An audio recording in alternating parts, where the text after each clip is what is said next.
In the owner's manual for the human body, in that last chapter titled Troubleshooting Problems, you will find right at the top headaches. They are the most common problem this delicate machine ever develops.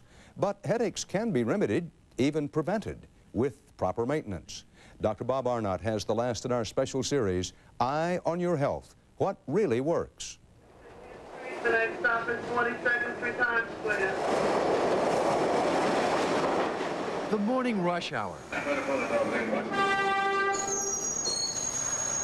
It can give just about anyone a headache. Wish you have a pleasant day. Alan Frank used to get pounding migraine headaches on his way to work, but not anymore, not since he's learned biofeedback. He does it every morning right on the train. Experts say biofeedback is a remarkably effective way to prevent headaches. He uses this 20-minute relaxation technique to mentally regulate his body temperature, which when elevated can trigger a headache. By the time he gets off the train, Mr. Frank is relaxed and ready for the day. Subway is a noisy, crowded, stressful situation, and this just helps me. I tune everybody out.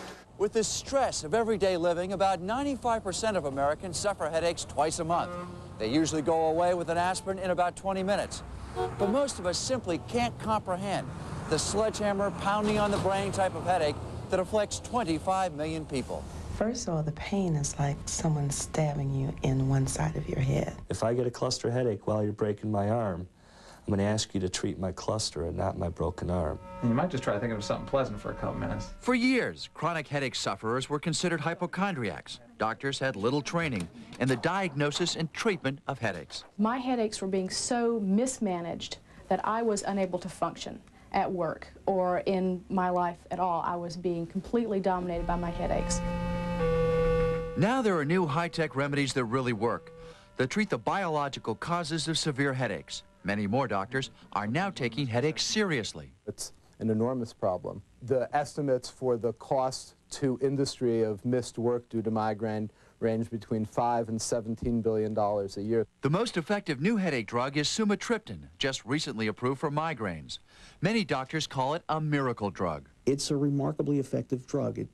About 70 to 75% of patients who get this drug have good or excellent relief of their migraines. And another promising new drug, chlorbiprofen.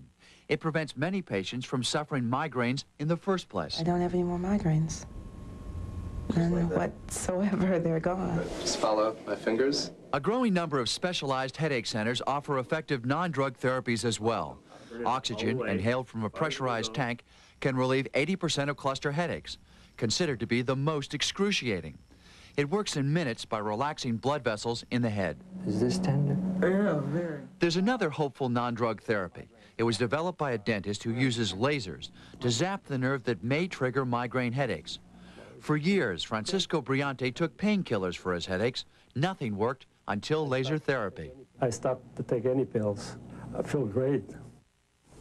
Still, for many migraine sufferers, the drug sumatriptan may be the answer to their prayers. Even though it was approved by the FDA last year, there have been delays in distribution due to bureaucratic red tape. It won't be in pharmacies until March or April. Dan? Doctor, what about your basic tension headache? Any breakthroughs on that? We now understand, Dan, that this has the same biochemical basis as a migraine headache, so it's a very real headache. Doctors recommend using for the very occasional headache these non-steroidal anti-inflammatory drugs that we know as ibuprofen, Advil, Motrin. They recommend against using, say, acetaminophen or aspirin if it's a more than occasional headache because you can get a rebound headache from that. This has been a very enlightening series all week. Any pattern of advice that might apply across the board? Sure. First and foremost, if you're going to use over-the-counter drugs and play doctor yourself, do it for a limited period of time with mild symptoms and follow those instructions that the manufacturer put in the package. Number two, if you have a problem where you're really stumped and your local doctor can't help you, don't be afraid to go to a major university center for an expert opinion, even if you can't afford to go there and have to do it by phone. And last, if you've seen developments on this show, look for future developments in your particular illness with both optimism and caution. Dr. Bob Arnott, thanks. See you next Dan. week. Coming up next on the Friday CBS Evening News, a #1 coach whose toughest game is off the court.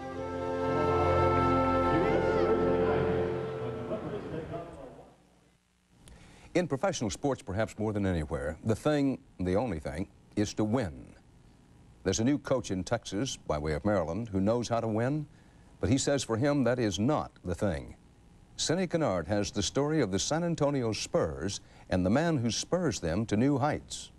I like the game. I like the look. Don't be fooled. This isn't just another tale of a coach with a winning team. 1, 2, 3, 4. It's the story of one miracle and another in the making. Remarkable John Lucas has brought the San Antonio Spurs all the way back all right, but only after he came back himself. March 14th, 1986 was the worst day of my life. That was the best day of my life. That was the day Lucas was kicked out of basketball after his brilliant career crashed and burned out in drug addiction. He finally cleaned up and founded a Houston drug clinic, inspiring other NBA players to get off drugs too. I just went to him and learned how he's staying clean, and I just picked up what he do, and that's all I do. His motivational magic impressed Spurs owner Red McCombs, himself a recovering alcoholic, who hired Lucas to coach. They can relate to a guy who has been in the pits and pulled himself out, and now in his industry is at the top of the mountain. And that's miracle number 2. An inexperienced coach with a losing team, now somehow winning nearly all their games. Lucas teaching them not so much what he learned on the court, but what he learned off. Acceptance, believing in something greater than ourselves, and caring about other people.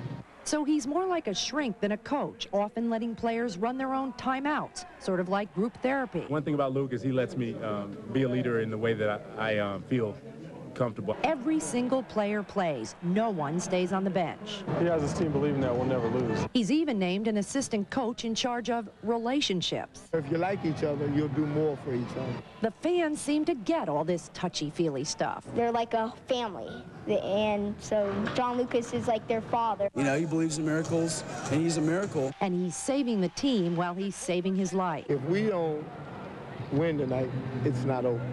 If I don't drink today, it's a major championship for me. And as for the NBA championship, this coach is taking it one game at a time. Cindy Kennard, CBS News, Los Angeles.